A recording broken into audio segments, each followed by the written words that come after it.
The following program presents principles designed to promote good health and is not intended to take the place of personalized professional care. The opinions and ideas expressed are those of the speaker. Viewers are encouraged to draw their own conclusions about the information presented.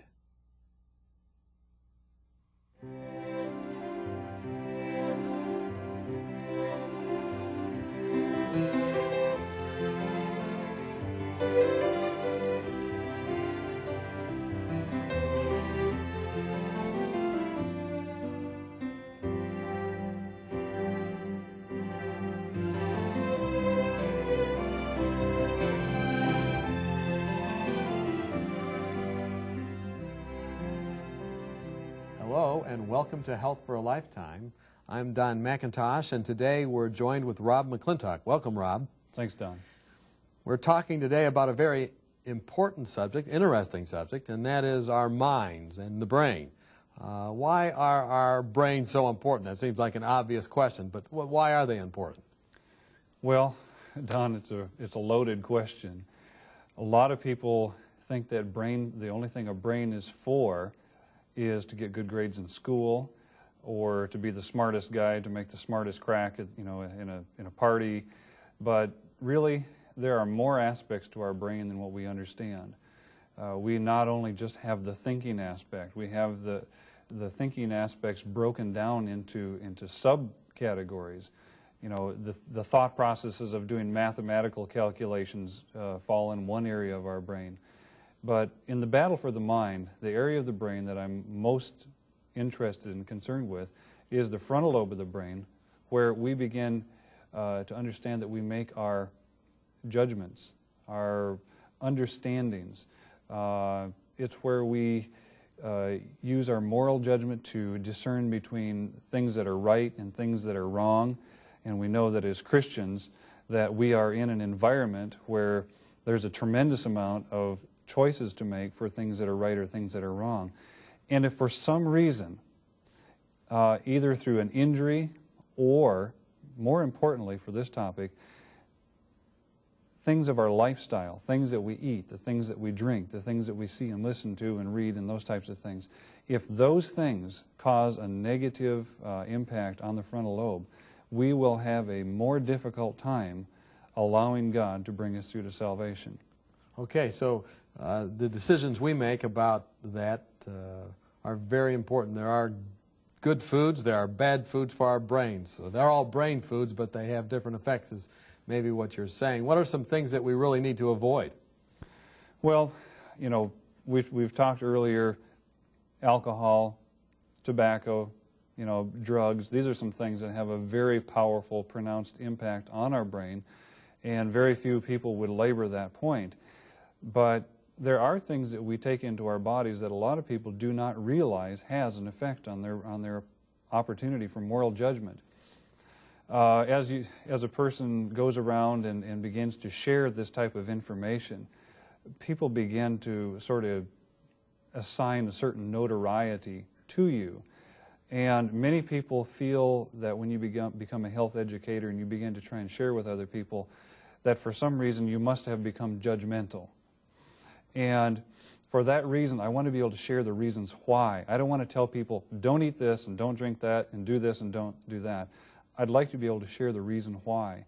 There was a man lived in my neighborhood a couple of years ago who was driving down the road, and it was in his mind to go to a restaurant since he had just dropped his wife off at the airport, and she was really into being healthy and he was not. And he said, great, I'm rid of her, I'm going to a restaurant and I'm going to have a pig fest. I am just going to eat everything that's not good for me and drink everything that's not good for me there is, because I've got an opportunity for a whole week to just really binge.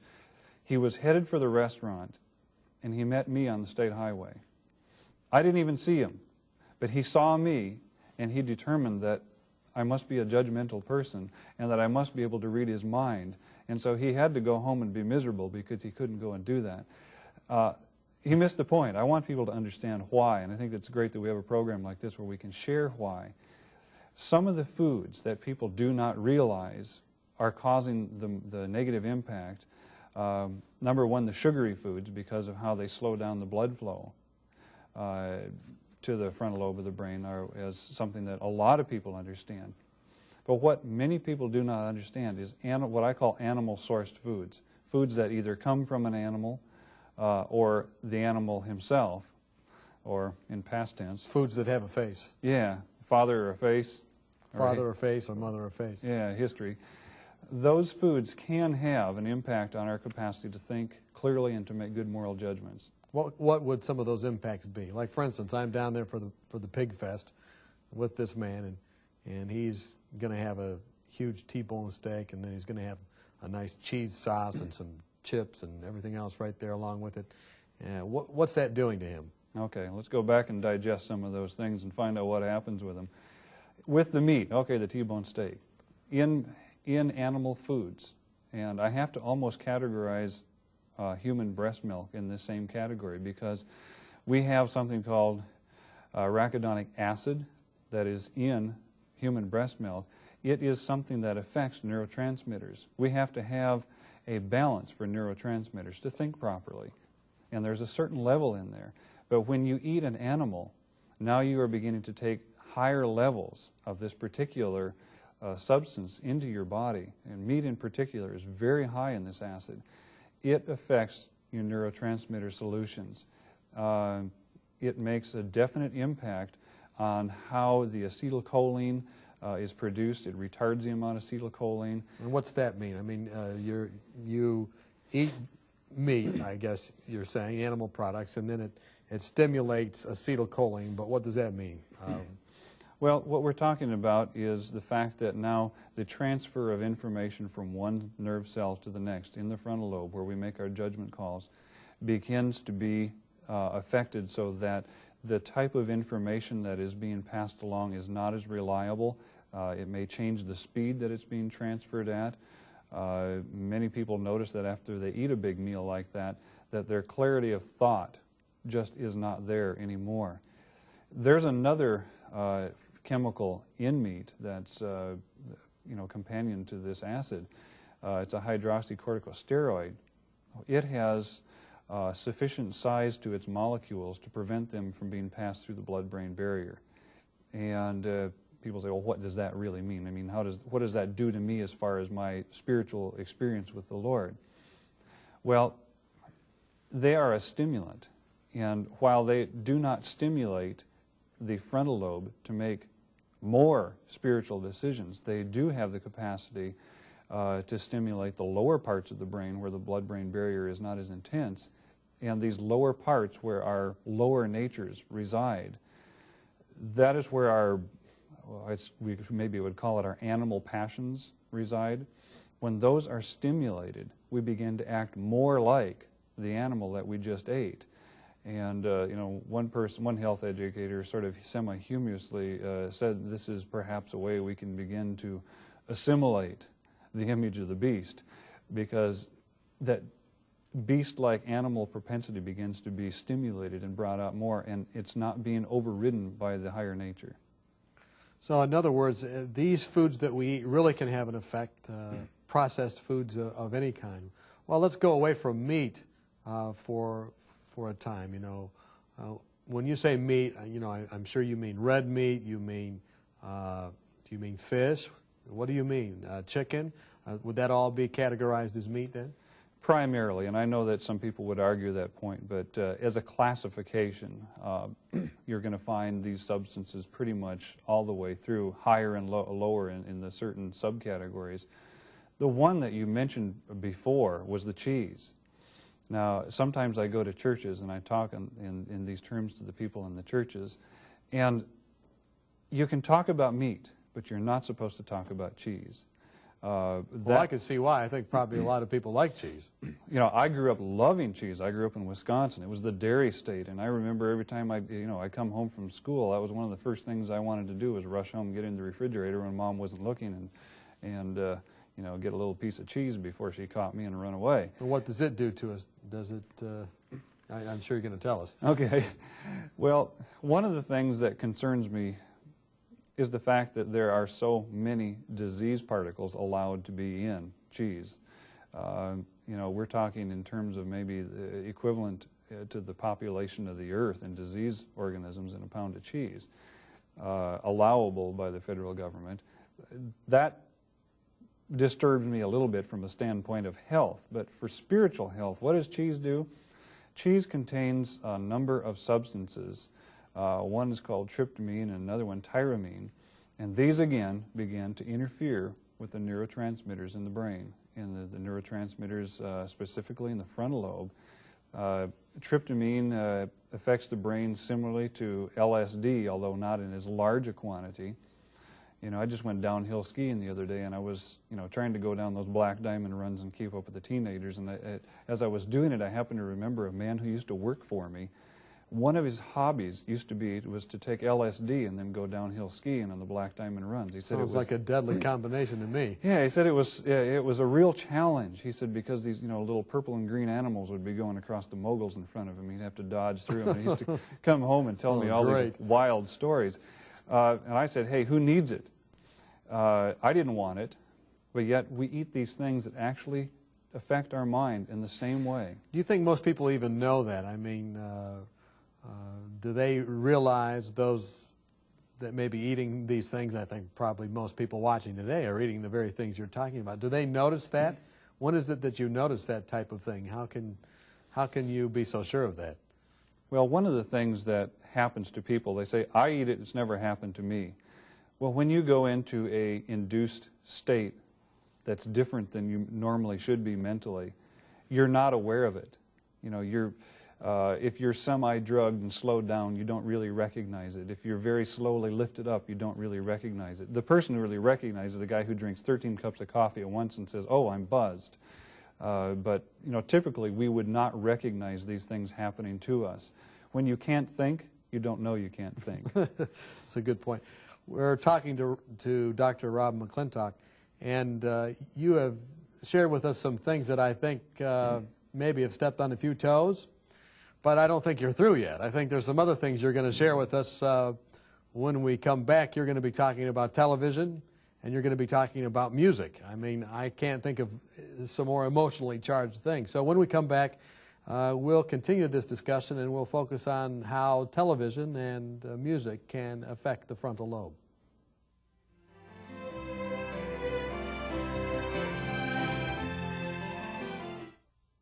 Have you found yourself wishing that you could shed a few pounds?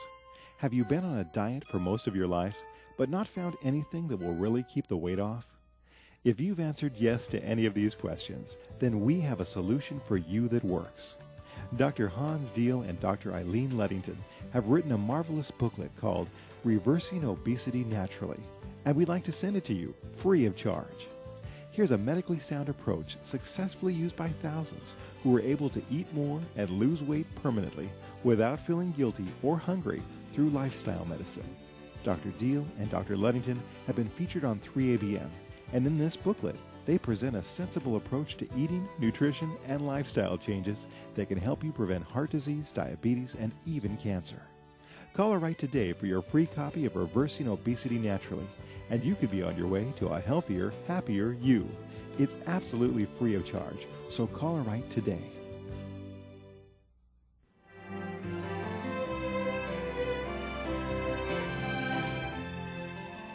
Welcome back. We've been talking with Rob McClintock about our minds and our frontal lobes, our brains, what we can do to make them healthier, what we can avoid so they won't be healthy.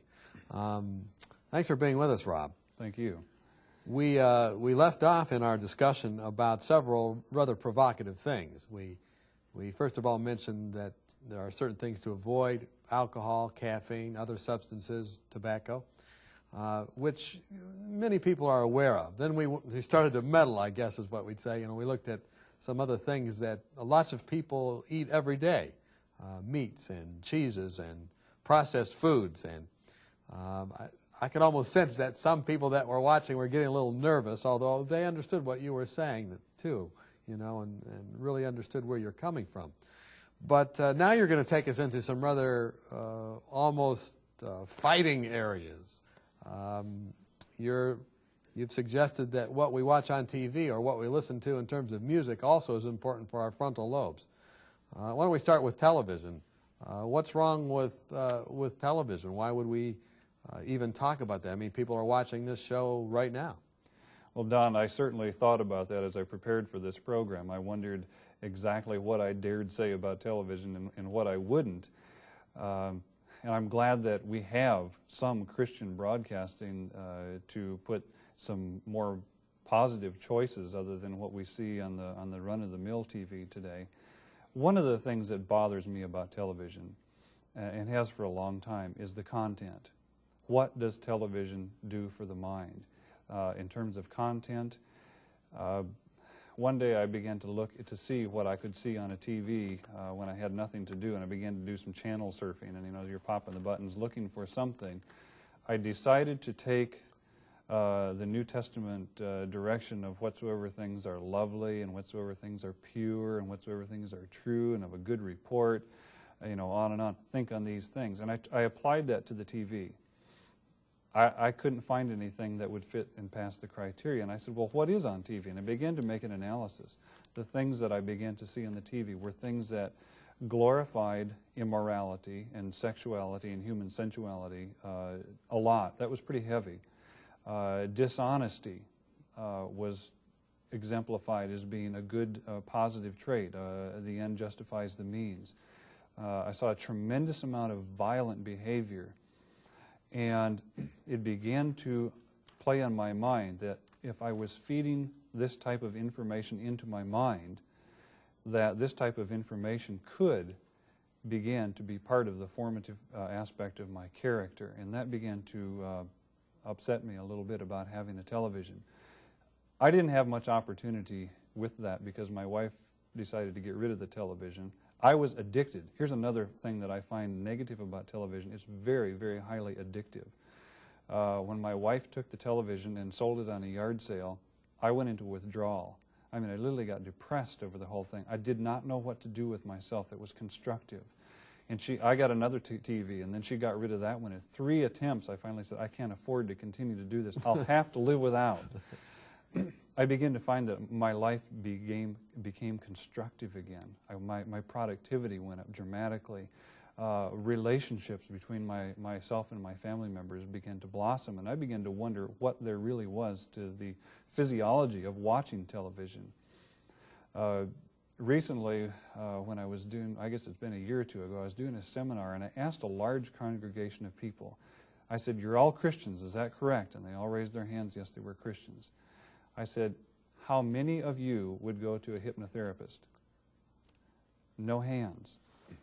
I said, would you pay money to get hypnotized? No. Would you allow someone to hypnotize you if they did it free?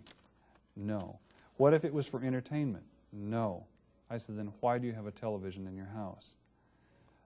You could have heard a pin drop pretty loud in that auditorium that day.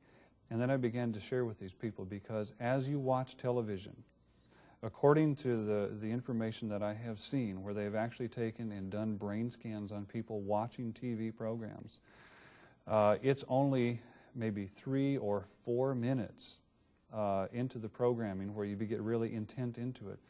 Your mind, basically, the judgmental part of your mind, where you have a lot of what we call the beta waveforms, begins to switch almost totally to alpha waveforms, and the mind now begins to become anesthetized and become passive.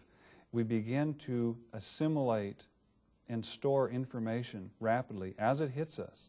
And you notice when you watch a lot of TV programs, you don't watch a quiet, a deadpan program. It's tons of flash, flash, flash, flash, different things coming to you all the time. That became very pronounced into my mind one night when I was trying to sleep on an international air flight. I was going across the Pacific Ocean, and I had earplugs in, but the lights kept flashing, and I was trying to figure out what was flashing, a strobe light. It was just the TV that was overhead of me was flashing down different scenes so quickly. All of this information constantly, in a very disorganized way, being not processed, but just stored. And I began to realize, as I studied, that we are storing the information without passing any judgment on it.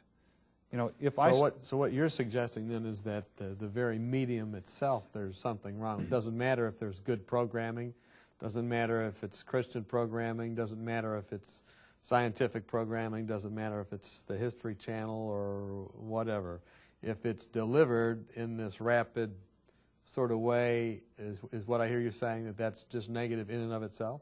That's, as I understand it, what's happening. The mind becomes in a trance-like state. I know people who only watch Christian broadcasting but forget to read their Bible, because they find that they feel that they're assimilating so much information and storing so much positive information that they don't need to pray, they don't need to study, they don't need to read, they don't need to fellowship, because they're getting that.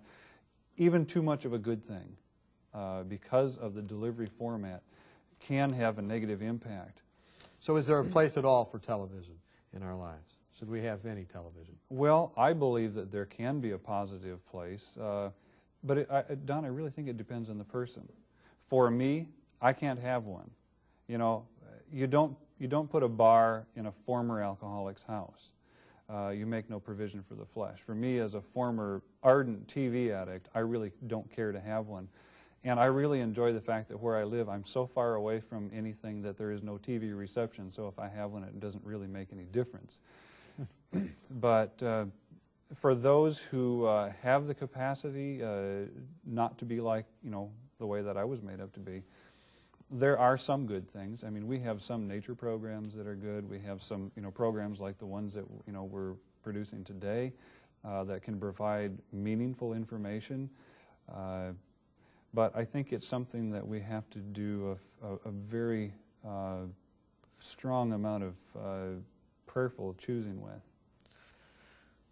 Before we leave the subject of television, you did have an interesting bit of research, a graphic that kind of undergirds this. Maybe you want to share that. Sure. One of the things that it's okay to say something, but to be able to back it up is even more important.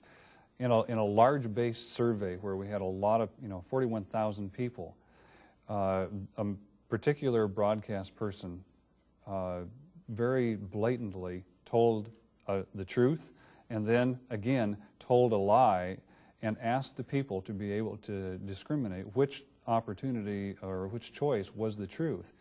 And people were also asked to identify themselves as either radio listeners, where they got the most of their information, TV viewers, or newspaper readers.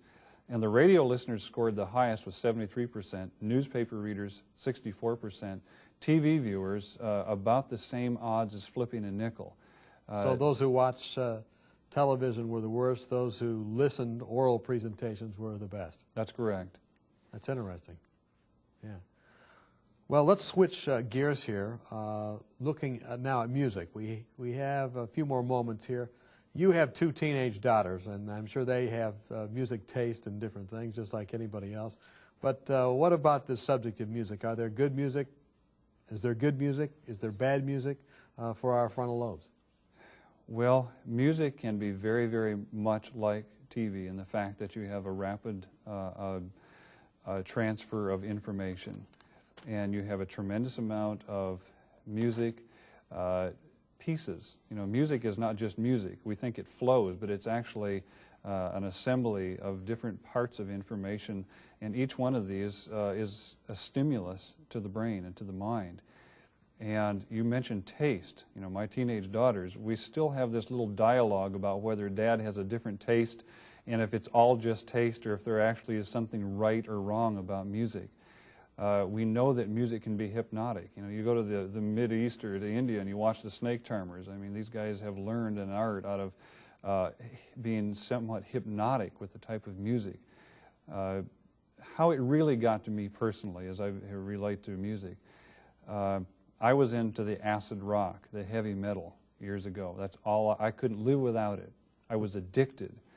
And I began to become a Christian. The Lord began to reveal Himself to me. He began to reveal that I was lost and that I needed Him and that I needed to repent and become renewed. And so I began to pray and study a lot. And then at work, I would listen to this trashy music all day long. And the Holy Spirit began to reveal to me that there was a battle in my mind. And the Lord said to me, if you're going to be praying and studying, it's incompatible with what you're feeding your mind the rest of the part of the day. And I struggled with that. So then I went to regular rock and roll music, the top 40 type thing. because there was less Satanism and drug culture lyrics and that type of thing in it. So I made that transition. I began to realize that it was hypnotic, number one. It overpowered my mind, my powers of suggestion. But it glorified sexuality, dishonesty, and violence. So I made the transfer to country music. I said, okay, I won't listen to that stuff, but the Lord will be happy with country music. Yeah, it's a little bit corny sometimes, it's maybe dumb, but at least, it's more down home, the Lord will be okay. The same thing. It went back to being hypnotic, glorifying sexuality, immorality, intemperance, and dishonesty, and those things. I went to dentist chair music, but you know what? I knew all the words. And so then I went to classical music, which I didn't care for. But we find that in studies that people who listen to classical music have more creativity and more powers of abstract thinking. In a study where they took rodents, where they subjected them to the various types of music, those that had been subjected to weeks of rock music and these loud, chaotic forms of music, on autopsies of their brains, actually had developed aberrant neural pathways in their brains that were somewhat permanent. So what you're saying then about music is that there is good music that we can listen to in place of these others that just feed our minds with things that we really don't want in them. Correct. We've talked a lot about the frontal lobe and different aspects of how we can treat it healthfully or how we can actually abuse it. In the last minute we have together, why don't you share with our listeners what are some of the positive things we can do? Let's say we've been in cheese, meat, alcohol, tobacco, everything we've talked about, and we're coming out. What should we do that can, I don't know if I should say it, reprogram or make our frontal lobes healthier? Well, Don, I believe that in redemption we have an aspect of regeneration and recreation. And I believe that as we are making more positive choices, that we should believe that God creates us new creatures. David in Psalm 51 said, "Create in me a clean heart." And I believe that we are going to be renewed by making positive choices in faith. So renewing our mind, making decisions, asking the Lord to lead us in these decisions. I think today has been one of our most important programs. It's talking about the mind, it's talking about the brain, decisions in the midst of a great conflict between good and evil.